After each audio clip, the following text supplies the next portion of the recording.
설명이 필요 없는 힙합 퀸 니키 미나즈, 그리고 탄탄한 실력으로 입지를 굳힌 메건 디 스텔리언, 두 사람 모두 여성 힙합의 큰 지분을 차지하고 있는데요. 그런데 얼마 전 두 사람 사이에 살벌한 디스전이 펼쳐졌다고 합니다. 과연 어떤 일들이 있었을까요?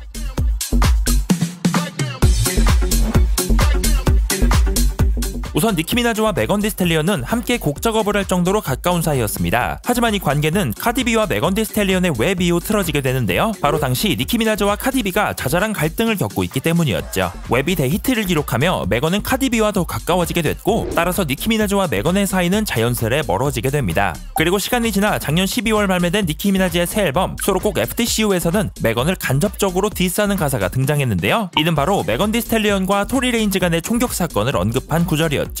이에 맞서 얼마 전 메건 디 스텔리언은 신곡 히스를 발표했습니다. 여기서는 성범죄자의 신상을 공개하는 법, 이른바 메건법을 언급하며 니키 미나즈의 심기를 건드렸는데요.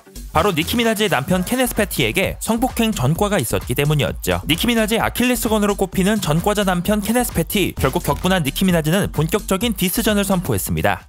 Because you have 3 Grammys and you have to learn how to rap on the beat and being comfortable in the music.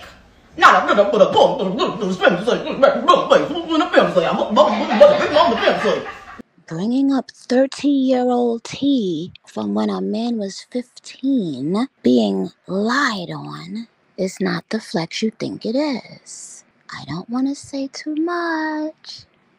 그리고 발표된 니키 미나즈의 맞디스곡 빅풋, 제목부터 메건을 향한 저격이었습니다. 토리 레인즈와 총격 사건 당시 메건이 총상을 입은 부위가 바로 발등이었고, 메건의 신장과 발 사이즈가 평균 여성보다는 크기 때문이었죠. 가사는 그야말로 살벌한 직격탄이었습니다. 원색적인 비난은 기본, 메건의 실력을 까내리기도 했고, 각종 루머 역시 디스의 대상이었죠.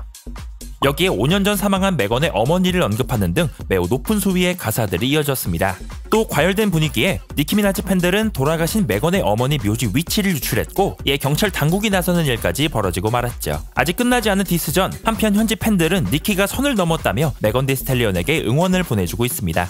최근 X에서는 테일러 스위프트 얼굴에 성적 이미지를 합성한 이른바 딥페이크 사진이 나돌았습니다. 비록 터무니없는 합성이지만 해당 사진은 급속도로 퍼져나갔고, 삭제 조치가 이루어지기 전까지 무려 4,700만 회 이상의 조회수를 기록했는데요. 결국 논란이 커지자 X는 해당 사진을 전부 삭제하고 테일러 스위프트와 관련된 검색을 잠시 막아놓기도 했습니다. 이와 함께 해당 사진을 면밀히 모니터링 중이며 유포 계정에 대한 조치를 취하겠다고 전했죠. 하지만 테일러의 팬들은 X 측이 늑장 대응을 했다며 비판했는데요. 딥페이크 사진이 17시간이나 방치됐고, 팬들이 해시태그를 달며 집단으로 행동하고 나서야 상황이 멈추게 되었다고 전했습니다. 공분을 일으킨 이번 사건에 각계 인사들 역시 목소리를 냈는데요. 백악관 대변인 카린 장피에르는 느슨한 규제로 여성과 미성년자들이 피해를 보고 있다며 이런 사태를 막기 위한 입법에 나서야 한다고 밝혔습니다. 또 마이크로소프트의 CEO 사티아 나델라는 안전한 온라인 세상이 필요하다며 빠르게 움직일 필요가 있다고 전했죠. 현재 미국 연방법에서 딥페이크 기술을 규제할 조항은 없습니다. 다만 9개 주에서 동의 없는 딥페이크 사진의 생성과 공유만을 막고 있는데요. 이번 사건을 기점으로 각종 SNS 플랫폼에서 딥페이크와 관련된 필터링이 강화될 전망입니다.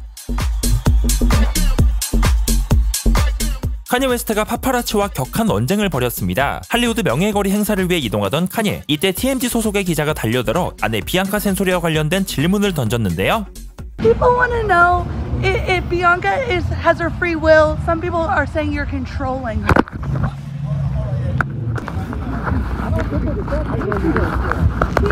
No, I mean, you can record. Don't come ask me that dumbass shit. I'm a person. You got kids? No. Exactly. So what do? Who do you work for? What do you feel like it's okay? I'm a human being. All of this TMZ, this 30 miles on, y'all set celebrities up. All this bullshit. 격분한 카니는 핸드폰을 빼앗고 파파라치에게 일침까지 가했습니다. 당황한 파파라치는 말없이 카니의 훈계를 들을 수밖에 없었죠. 이는 최근 아내 비앙카 센소리가 파격적인 모습으로 등장하는 것에 카니가 아내를 조종하고 있다는 루머가 번졌기 때문. 하지만 카니 측은 이를 강력히 부인하며 즉각 반박에 나서기도 했습니다. 그리고 해당 파파라치는 과거 테일러 스위프트 티셔츠를 입고 조깅하는 에이셈 라키를 쫓아가는 등 끈질기기로 악명 높은 인물이기도 하죠. 한편 카니는 오는 2월 9일 새 앨범의 첫 번째 파트 발매를 예고하며 트랙 리스트를 공개하기도 했습니다.